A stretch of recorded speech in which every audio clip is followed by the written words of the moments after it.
ನಮಸ್ತೆ, Anvay kitchen and ಕ್ರಿಯೇಷನ್ಸ್ಗೆ ಸ್ವಾಗತ. Friends, ನಾನು ಇವತ್ತು ಸಿಂಪಲ್ಲಾಗಿ ಮೊಸಂಬಿಯಿಂದ ಜ್ಯೂಸ್ನ ಹೇಗೆ ಮಾಡೋದು ಅಂತ ತೋರಿಸ್ತಾ ಇದ್ದೀನಿ. ಇದಕ್ಕೆ ಏನೆಲ್ಲ ಸಾಮಗ್ರಿಗಳು ಬೇಕು ಅಂತ ನೋಡೋಣ. ನಾನಿಲ್ಲಿ ಮೊಸಂಬಿನ ಸಿಪ್ಪೆ ಬಿಡಿಸಿ ಇಟ್ಕೊಂಡಿದ್ದೀನಿ, ಮತ್ತು ಒಂದು 10 ಕಪ್ ಆಗೋಷ್ಟು ಸಕ್ಕರೆ ಇಟ್ಕೊಂಡಿದ್ದೀನಿ. ಮೊಸಂಬಿ ಎಷ್ಟು ಸ್ವೀಟ್ ಇರುತ್ತೆ ಅಥವಾ ಹುಳಿ ಇರುತ್ತೆ ನೋಡಿಕೊಂಡು ನೀವು ಅದ್ರ ಪ್ರಕಾರ ಸಕ್ಕರೆನ ಬಳಸ್ಕೊಳ್ಳಿ.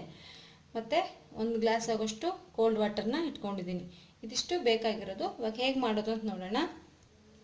ನೋಡಿ, ಒಂದು ಮಿಕ್ಸಿ ಜಾರ್ ತೊಗೊಂಡು ಅದಕ್ಕೆ ನಾವು ಬಿಡಿಸಿಟ್ಕೊಂಡಿರೋಂಥ ಮೊಸಂಬಿ ಹಾಕೋಣ. ನಾನಿಲ್ಲೊಂದು 3 ಹಣ್ಣನ್ನು ತೊಗೊಂಡಿದ್ದೀನಿ.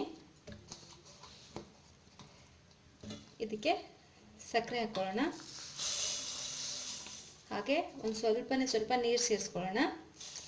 ಇವಾಗ ಇದನ್ನ ಚೆನ್ನಾಗಿ ಬ್ಲೆಂಡ್ ಮಾಡೋಣ. ನೋಡಿ ಫ್ರೆಂಡ್ಸ್, ಬ್ಲೆಂಡ್ ಮಾಡಿ ಆಗಿದೆ. ಇವಾಗ ಇದನ್ನ ಸೋಸ್ಕೊಳ್ಳೋಣ.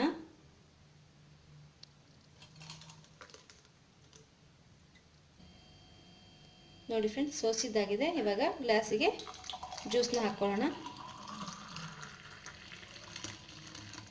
ನೋಡಿ ಫ್ರೆಂಡ್ಸ್, ನಮ್ಮ ಮೋಸಂಬಿ ಜ್ಯೂಸು ಇವಾಗ ಕುಡಿಯೋದಕ್ಕೆ ಸಿದ್ಧವಾಗಿದೆ.